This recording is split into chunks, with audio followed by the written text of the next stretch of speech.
नमस्ते दोस्तों, कैसे हो आप सब। दोस्तों, हमारे हिंदू धर्म में बहुत सारे व्रत हैं जिनके करने से हमें बहुत सारे फल मिलते हैं और हम ये व्रत अपनी पूर्ण मनोकामना से करते भी हैं और उससे हमें भगवान के निकट जाने की शक्ति मिलती है। लेकिन एक ऐसा व्रत है जो हर महीने आता है और बहुत सारे हिंदू धर्मीय लोग ये व्रत जरूर करते हैं। तो ये व्रत है एकादशी का। तो हम आज जानेंगे निर्जला एकादशी के बारे में। निर्जला एकादशी की व्रत कथा क्या है, तो चलिए सुनते हैं।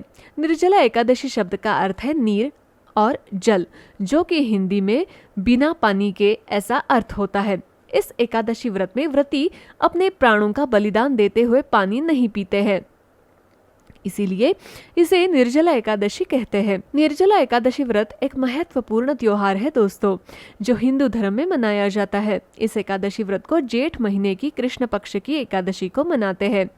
निर्जला एकादशी को करने के पीछे का महत्वपूर्ण कारण ये है कि इस दिन भक्त अपने सभी पापों से मुक्त होते हैं और भगवान विष्णु की कृपा से समस्त भक्त दुखों से भी मुक्त होते हैं।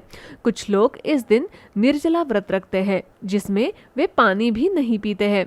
इसका महत्वपूर्ण कारण ये है कि पानी की समस्या भारत में बहुत बड़ी है और इस व्रत से लोग जल संरक्षण के महत्व को भी समझ सकते हैं। निर्जला एकादशी की कहानी में बताया जाता है कि एक बार भक्त भगवान विष्णु के मंदिर में पहुंचा और उनसे पूछा कि कौन सा एकादशी व्रत सबसे महत्वपूर्ण है। उन्होंने उन्हें निर्जला एकादशी के व्रत का महत्व बताया। वो भक्त कोई और नहीं बल्कि स्वयं युधिष्ठिर थे, जिनके पूछने पर भगवान कृष्ण ने उन्हें निर्जला एकादशी के व्रत का महत्व बताया था। निर्जला एकादशी की एक और व्रत कथा है दोस्तों।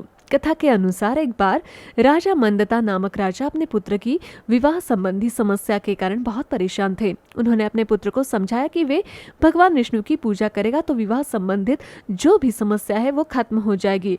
फिर क्या, पुत्र ने पिता के आज्ञा का पालन किया। अंत में उसकी समस्या का समाधान बिल्कुल भी प्राप्त हुआ। पुत्र ने भगवान विष्णु की पूजा करते हुए एकादशी का व्रत रखा था, लेकिन वो भूखा रह गया था क्योंकि उसे पानी नहीं पीने की अनुमति थी। फिर भी उसने अपने व्रत को संपन्न किया। अपने व्रत के समापन पर पुत्र को समस्या का समाधान मिल गया और उसे समृद्धि भी मिल गई। इसलिए निर्जला एकादशी का व्रत मानने से हम समस्याओं से मुक्त हो सकते हैं और समृद्धि प्राप्त कर सकते हैं। इसके बाद से लोग निर्जला एकादशी का व्रत मानते हुए इसे मनाने लगे। तो दोस्तों, कैसी लगी ये आपको निर्जला एकादशी व्रत की कहानी? और अगर आपको किसी और ऐसी कहानी के बारे में जानना है तो हमें कमेंट सेक्शन में कमेंट करके जरूर बताइएगा। चलिए मिलते हैं अगली कथा पर। धन्यवाद।